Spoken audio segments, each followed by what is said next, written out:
सहावी झोन मराठीमध्ये मी सावी तुमचं खूप खूप मनापासून स्वागत करते. आज मी तुम्हाला खमंग, खुसखुशीत आणि तोंडात टाकताच विरघळणारे बटाटा आणि रव्याचे पापड बनवून दाखवणार आहे. हे पापड करायची पद्धत थोडीशी वेगळी आणि नवीन आहे. पद्धत जरी वेगळी आणि नवीन असली ना तरीसुद्धा हे पापड करायला खूप सोपे आहेत. नवशिके हे पापड पहिल्याच प्रयत्नामध्ये परफेक्ट बनवतील ही माझी खात्री आहे. चला तर मग आता वेळ न घालवता पटकन रेसिपीला सुरुवात करूयात. पण त्याआधी नेहमीप्रमाणे छोटीशी रिक्वेस्ट आहे. रेसिपी तुम्हाला कुठल्याही क्षणी थोडी जरी आवडली तर रेसिपीला लाईक आणि चॅनलला सबस्क्राईब करायला अजिबात विसरू नका. पापड बनवण्यासाठी सुरुवातीला आपल्याला लागणार आहेत बटाटे. तर मी इथे 2 बटाटे उकडून साल काढून घेतलेत. हे बटाटे मी कुकरला लावून 4 शिट्ट्या काढून घेतल्यात कुकरच्या आणि थंड झाल्यानंतर याची साल देखील काढून घेतली. तुम्हाला हे बटाटे कुकरला शिजवायचे नसतील ना तर तुम्ही कढईमध्ये सुद्धा हे बटाटे शिजवून घेऊ शकता. पण कढईमध्ये हे बटाटे शिजवत असताना त्याला थोडासा वेळ जास्त लागतो, म्हणून मी बटाटे कुकरला उकडून घेतले. आता बटाटे आपल्याला अशा प्रकारे किसून घ्यायचे आहेत, म्हणजे आपल्याला बटाट्याचा छान असा लगदा मिळतो. तुम्ही बटाटे मॅश करून सुद्धा घेऊ शकता, पण मॅश करताना बटाट्याचा मोठा तुकडा राहणार नाही याची काळजी आपल्याला घ्यायची आहे. आता अशाच प्रकारे मी दोन्ही बटाटे किसून घेते. इथे तुम्ही पाहू शकता दोन्ही बटाटे मी छान किसून घेतलेत. आता हा बटाटा आपण थोडा वेळ असाच साईडला ठेवून देऊयात. आता इथे मी 1 वाटी रवा घेतलेला आहे. रवा तुम्ही बारीक मोठा कुठलाही वापरू शकता. माझ्याकडे अशा प्रकारे बारीकच रवा होता, म्हणून मी बारीक रव्याचाच इथे वापर करते. रवा बारीक किंवा मोठा असला तरीसुद्धा तो रवा आपल्याला मिक्सरला दळून घ्यायचा आहे, म्हणून मी इथे मिक्सरचं छोटं भांडं घेतले. आता यामध्ये आपण रवा टाकून मिक्सरला बारीक असा दळून घेऊयात. इथे तुम्ही पाहू शकता रवा मी मिक्सरला बारीक दळून घेतलेला आहे. रव्याचं खूप जास्त मैद्यासारखं पीठ तयार होत नाही, पण रवा आपण फिरून घेतल्यामुळे थोडासा तो बारीक दळला जातो. आता तयार रवा आपल्याला बाउलमध्ये काढून घ्यायचा आहे. आता यामध्ये आपल्याला 1 वाटी पाणी घालायचं आहे. ज्या वाटीने आपण रवा घेतला आहे ना त्याच वाटीने इथे पाणी देखील घालायचं आहे, म्हणजे प्रमाण बिघडत नाही. आता रवा आपल्याला यामध्ये चमच्याच्या सहाय्याने छान मिक्स करून घ्यायचा आहे. रव्याच्या आपल्याला बिलकुलसुद्धा गाठी होऊ द्यायच्या नाहीत. अशा प्रकारे या पाण्यामध्ये रवा छान मिक्स करून घ्यायचा आहे. तुम्ही इथे पाहू शकता रवा आपला अगदी छान मिक्स झाला आहे आणि यामध्ये एकही गाठ होऊ दिली नाही. अशाच प्रकारे तुम्हालासुद्धा हा रवा मिक्स करून घ्यायचा आहे. आता यावरती झाकण ठेवून रवा भिजण्यासाठी 10 मिनिटे असाच साईडला ठेवून द्यायचा आहे. आता 10 मिनिटानंतर झाकण काढून हा रवा आपल्याला परत एकदा छान मिक्स करून घ्यायचा आहे. तर तुम्ही पाहू शकता पहिल्यापेक्षा हे मिश्रण छान घट्टसर झाले आणि रवासुद्धा यामधला फुललेला आहे. तुमच्याकडे जर वेळ जास्त असेल ना तर तुम्ही हा रवा 25 ते 30 मिनिटेसुद्धा भिजण्यासाठी साईडला ठेवून देऊ शकता. पण मी रवा फक्त 10 मिनिटेच भिजवून घेतलेला आहे. आता यामध्ये आपल्याला लगेच उकडलेला बटाटा घालायचा आहे. हे पापड करायला खूप सोपे आहेत पहा आणि खायला खूप खमंग लागतात. आता लगेच आपण यामध्ये चवीसाठी मीठ घालायचं आहे. तर कुठल्याही वाळवणीच्या पदार्थामध्ये मीठ थोडंसं कमीच घालायचं, नाहीतर वाळल्यानंतर पदार्थ खारट होण्याची शक्यता असते म्हणून. आता हे सर्व साहित्य आपल्याला छान एकजीव करायचं आहे, म्हणजेच मिक्स करायचं आहे.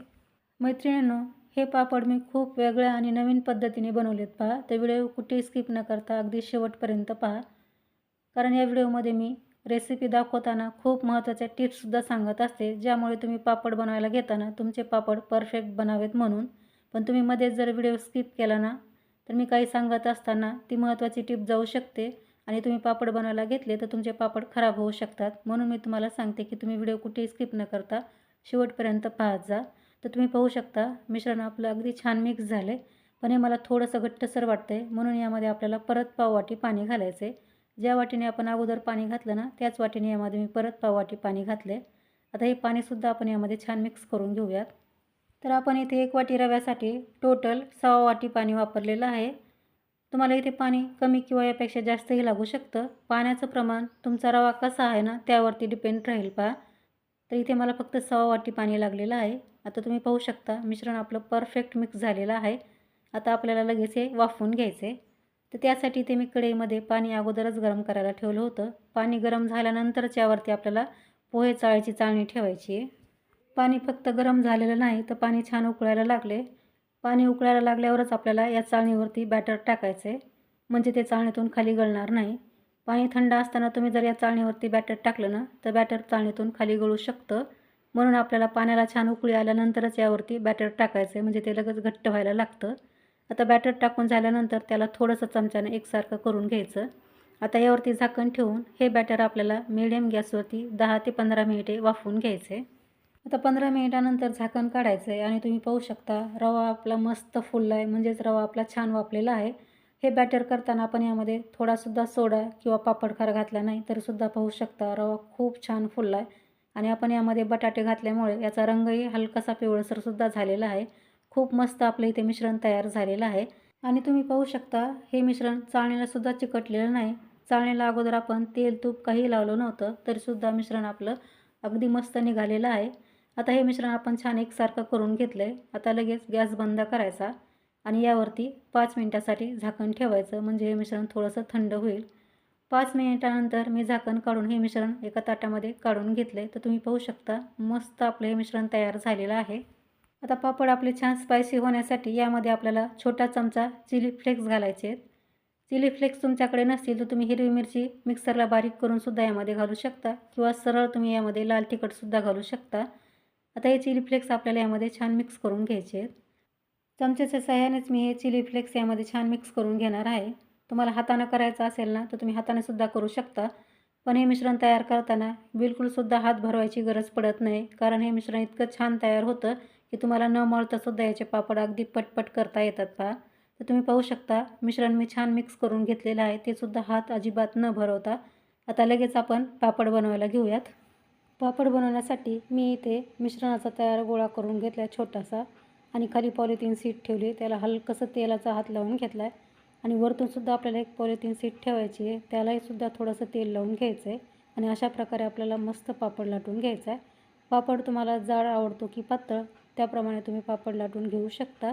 आता पहा इथे आपला मस्त पापड लाटून झाला आहे. आता हा पापड तुम्ही असा देखील वाळत घालू शकता, पण मला सर्व पापड एकसारखे आणि मस्त गोल हवेत म्हणून मी वाटीने हा पापड अशा प्रकारे कट करून घेते. मस्त आपला इथे पापड तयार झालेला आहे. आता हा तयार पापड तुम्ही दुसऱ्या पॉलिथिन सीटवरती वाळत घालायचा आहे, जेणेकरून हा अगदी मस्त वाळला जातो. आता इथे मी पापड वाळत घालण्यासाठी पॉलिथिन सीट अंथरून घेतली आहे. त्याला थोडंसुद्धा तेल लावायची गरज नाही पहा. त्यावरती अशा प्रकारे आपल्याला पापड टाकून वरची पॉलिथिन सीट काढून घ्यायची आहे. तर तुम्ही पाहू शकता खूप मस्त इथे आपला पापड तयार झाला आहे. तर मी तुम्हाला आणखी एक पापड बनवून दाखवते. त्यासाठी परत इथे मी मिश्रणाचा छोटासा गोळा तयार करून घेतला आहे.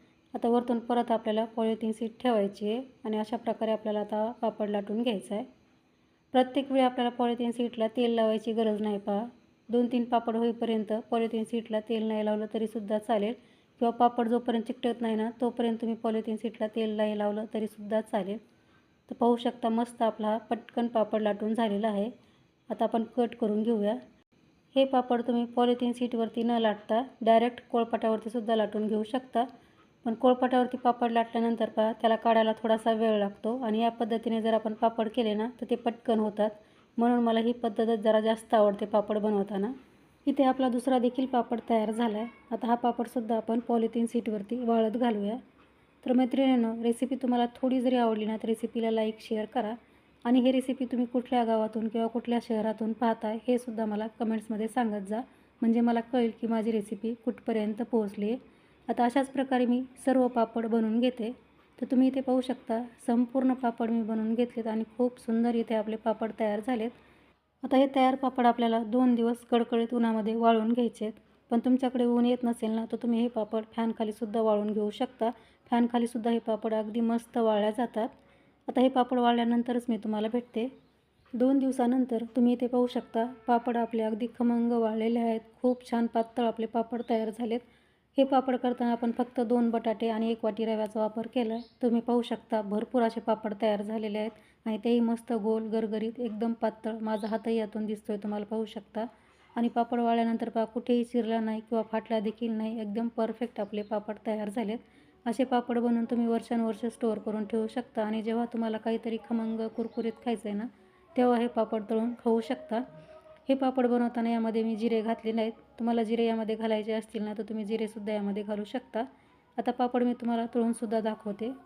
त्यासाठी ते मी अगोदरच तेल गरम करायला ठेवलं होतं. हे पापड तळताना पहा तेल आपल्याला हलकंसं गरम करायचं आहे आणि मगच त्यामध्ये पापड तळून घ्यायचं आहे. हे पापड तळताना पहा तेल जर खूप जास्त कडकडीत गरम करून घेतलं ना तर पापड तेलात टाकल्यानंतर लगेच लाल होईल. म्हणून आपल्याला तेल हलकंसं गरम होऊ द्यायचं आहे आणि मग त्यामध्ये अशा प्रकारे हा पापड तळून घ्यायचा आहे. पहा मस्त पापड तयार झाला आहे. हे पापड जर तुम्हाला जास्त प्रमाणात बनवायचे असतील ना तर त्याचं प्रमाणसुद्धा मी तुम्हाला सांगते. 1 किलो बटाट्यासाठी तुम्ही इथे 400 ते 500 ग्राम रवा वापरू शकता. तर पहा, खूप मस्त इथे आपले पापड तयार झाले. नक्की ट्राय करून पहा, कारण हे पापड चवीला खूपच अप्रतिम लागतात. तर ट्राय करा. रेसिपी कशी वाटली मला कमेंट्समध्ये सांगा. रेसिपी आवडली तर लाईक शेअर करा आणि चॅनलवरती पहिल्यांदाच आला असाल तर चॅनलला सबस्क्राईब करायला विसरू नका. तर लवकरच भेटू आता आणखी एका अशाच छानशा रेसिपीसह. तोपर्यंत मस्त खा आणि हेल्दी राहा. धन्यवाद.